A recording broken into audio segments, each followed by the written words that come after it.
deadly street fight involving U.S. troops in Africa is marking 30 years. It became the basis for books, a movie, and now a reunion in Knoxville. They are the veterans of Black Hawk Down and the Battle of Mogadishu. Some of those veterans live here in East Tennessee, and tonight we hear from one of them, an Army combat pilot we first spoke with in 2015.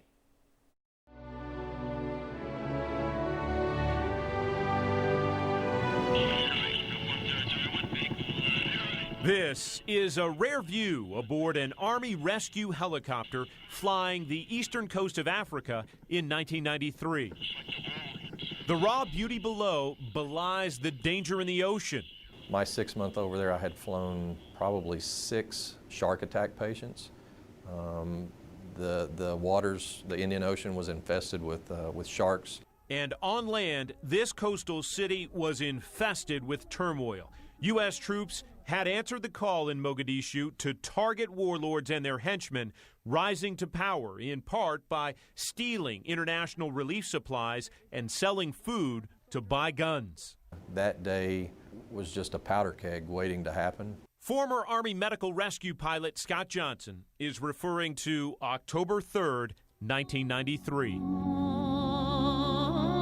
On a snatch and grab mission in the city to seize a high-profile target, dozens of U.S. troops on the ground with Black Hawk helicopter support overhead wound up in a gun battle stretching over 2 days. RPG! It was sparked by 3 words that later became a book and movie title, Black Hawk Down. I think everybody in the city picked up an AK-47 and just started firing in the air and trying to shoot everything down they could shoot down. And then with the U.S. military leave no man behind, dead or alive, they knew they had to go secure that site, and they weren't leaving until they got every body or person out of that crash site.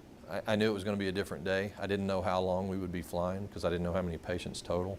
The demands of the rescue under fire tested the then 25-year-old pilot, a man who seemed to foretell his destiny when he drew this picture back in elementary school. I saw about 30 tracers coming at us. Also, a Cobra gunship had reported us taking fire coming into the medevac pad. His pilot log notes Johnson would help pull 33 soldiers to safety, clocking 6.5 hours of flight time in the daylight and darkness. What the log doesn't show is what Johnson heard over his cockpit headset during one rescue flight. And all of a sudden, out of the clear blue, I hear somebody say, "Don't worry about me, my leg's gone, take care of my buddy." And his left leg was gone from his knee down, and he said it just as calmly as I'm talking to you, but he told the medic, "Don't worry about me, take care of my buddy." That camaraderie is what stands out to me. Of the more than 150 troops tied to that snatch and grab mission, more than half were hurt or killed. 18 dead, 84 wounded.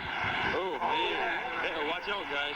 Rarely seen video shot through night vision goggles from the relative safety of the airfield shows the Army helicopters in the distance and flashes of a gun battle that raged through the blackness on October 3rd, 1993.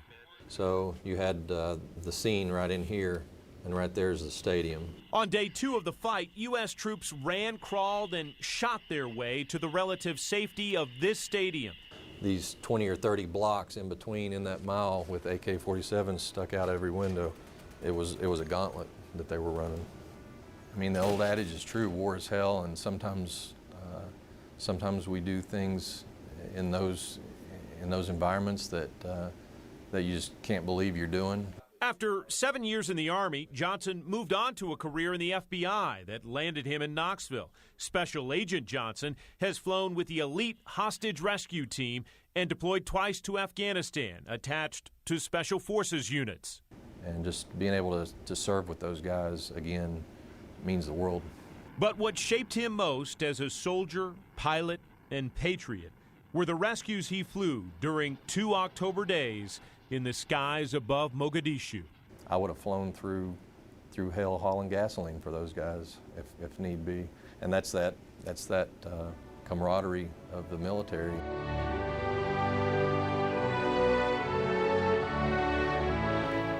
Scott Johnson retired from the FBI in December of 2021. In 2022, he launched this local private security firm with fellow retired FBI agents. The Army veteran plans to join a group running the Mogadishu Mile on Saturday morning, October 7th, here in Knoxville. It is a tribute to the men killed and those who survived that fight in Somalia. We have a link for you to sign up right now in the Service and Sacrifice section of WBIR.com.